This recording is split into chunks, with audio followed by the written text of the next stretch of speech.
Mr. Fegboa, Aliyu says you're crying over what you shouldn't be bothered about.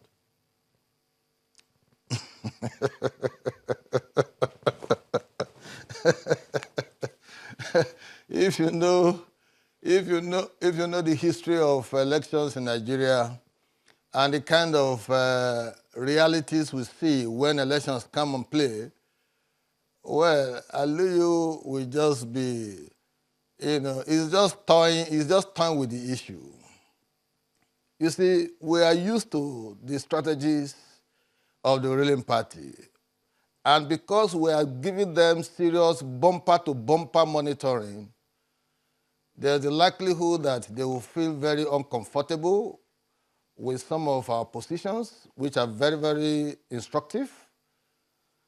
And in the final analysis, we will ensure that the roles we play as monitors, will help us to guarantee a semblance of fairness in the entire process.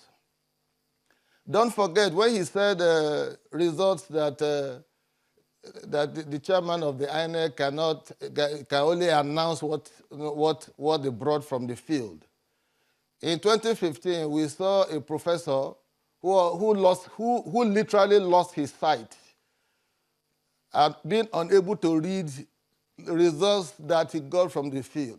And I could remember that several questions were put at him. I said, was this not your product? He said it was written for him.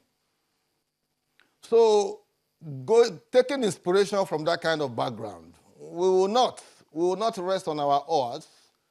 We will continue to prod the factors of riggers who are in APC and in collusion with their collaborators in INEC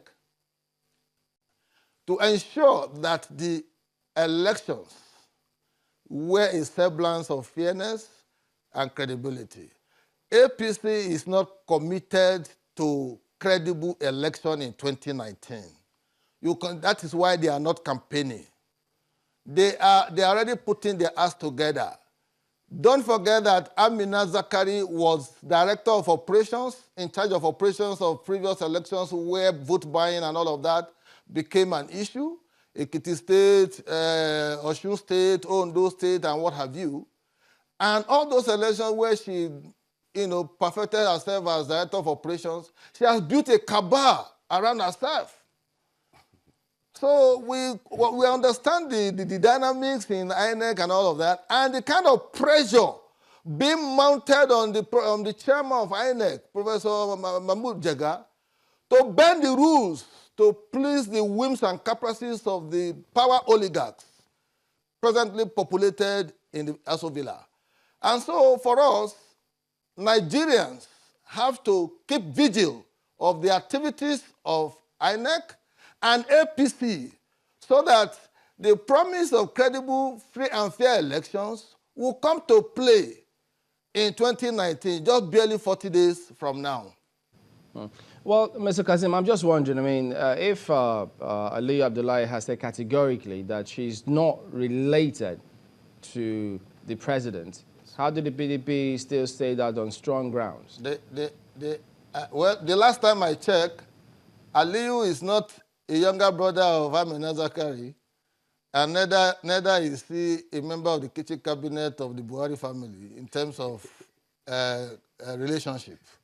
From our records, she remains the niece of President Muhammadu Buhari, and you can confirm that as a media platform. Ali, concerning the history, going back a little bit, he cited some recent elections, Osun inclusive, and how she held a key role. And they say, look, if she headed some position there and what transpired in Osun happened, may just happen in the general election. So do you think that they have a point if they raise concerns, say, look, we're not comfortable with this? Chamberlain, you may likely have seen me laughing when he was making that assertion. And this is the reason why I was laughing. He said, Amina Zakari was director of operations, and during those previous elections where vote buying were so predominant. So now, maybe Amina Zakari was responsible for the politicians giving out money, right? Maybe she was even the one dispensing the money, or she actually gave them the money to induce and buy votes from electorates. Maybe that will make sense to Nigeria. This is what we're actually dealing with when it comes to PDP people. You know, they actually say things that will just, you know, it almost sounds some level of desperation, because INEC has been against the issue of vote buying. We've had Professor Mahmoud, you know, talking about even measures they have taken to curtail the incidents of vote buying. And now here you are, someone just blaming one staff, one personnel about the issue of vote buying, which is solely a responsibility or a blame that should be apportioned to the politicians, to the political actors in those elections. But no, the PDP, as usual, they will not take responsibility. They are now shifting it to one person, not even to the institution of INEC, but to one person. How ridiculous could actually that be? All right, let me get your reaction to this. I believe you know Dr. Junaid Mohammed. Right, so he's written severally, he's spoken severally on several issues. One of his articles, he did accuse the president of certain things, and he also spoke categorically about Amina Zakari. He, in one of his articles, said while the former president was reorganizing INEC, he reached out to now President Buhari, saying he should, you know, get a representative. He claims that the president recommended or nominated her into the commission, and that she is, I'm just looking through his article again, he says that she is the daughter of his elder sister. Have you seen that article, or what do you think of this article now? I've read many things from Dr. Junaid Mohammed. You have to understand he's a well-known critic of President Muhammad Buhari, and that's all right. That's democracy. Actually, we encourage that. But some of the things that Dr. Junaid Mohammed wrote against this president, they lack basis. He has accused this president, you know, and his relatives from left and right on almost about anything he can actually, that can come into his mind as a form of imagination. I repeat my stand, and I want you as Channels Television to carry out an investigative investigation into that claim, whether truly Amina Zakari is a blood relation of the president, which I maintain that she is not a blood relation. She is not President Muhammad Buhari's niece. And I want, when Channels, when you do that investigation, come and inform Nigerians, what is the position of Amina or the relationship between Amina and President Muhammad Buhari? And mind you, all the commissioners that came, she was the only commissioner at the time that the President Muhammad Buhari came, that her tenure did not expire. And that was why she was even made the acting chairman, because others, all their time, were expired, and she had to remain there. And what about other commissioners that were there? Didn't President Muhammad Buhari approve their appointment? So should we say that all of them are either relations, or they will do the bidding of the President Muhammad Buhari? Where is the independency of the commission?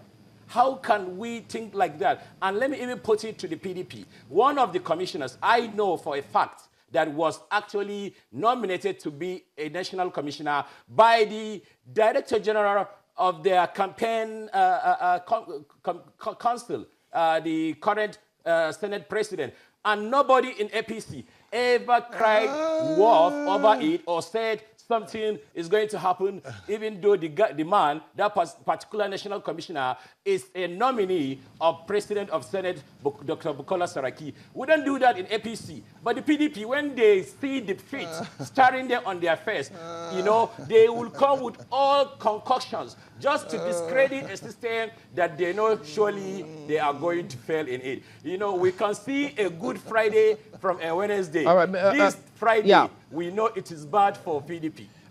Kazim, what objection do you have? You seem to be amused by his submissions.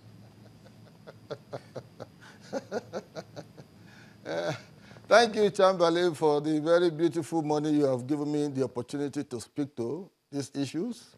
I feel amused because the way he's talking and the way he has spoken further confirms to me that this must be one of INEC officer at large who is just masquerading under the umbrella of Buhari Media Organization, you know, to just make a point about the 2019 elections.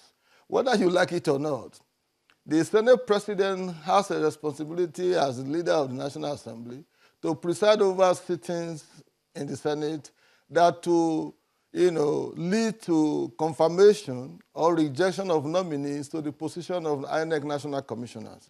And some of the INEC National Commissioners who were recommended by the different procedures and expectations had to go through the Senate screening, and they were so duly certified to have met the conditions upon which their recommendation came up ab initio. So when he's now trying to shift issues from the real issue that we are talking about, you could see even with the finality he has spoken about the Amina Zakari, that he seems to know more about her than some of us. But we were building our own... Because research. Because, okay, they just told us from channels that Junaidu Muhammad said is the daughter of the senior sister, of the elder sister of President Buhari. Is he an authority on Amina Zakari? Is he a brother like you rightly questioned me? And you are sitting down here telling us no. And before now, there have been uproar about her, you know, her participation, her involvement, and the kind of responsibility she's being given at INEC. I'm sure in the wisdom of the INEC itself, they decided to remove her from being in charge of operations because in those elections that I mentioned earlier, Ondo, Ekiti, and Osun, where flagrant abuse of the processes were recorded, she was in charge of operations. And you know, when you tell operations, that is the feed master. That is the person who determines, who dictates what and what. And so to that extent, it is the responsibility of INEC to create, you know, an atmosphere that is devoid of partisanship, an atmosphere that is devoid of taking sides, and present to Nigerians and the political participants the opportunity to see the elections as one that is conducted under a level playing field. If that is not done, then it will cast a slur on the credibility of the processes leading to the election. Because it's not about the outcome of the elections alone, it's about the process. Okay, processes leading to the We'll outcome. look at that a little further when we come back in just a moment. Don't go away.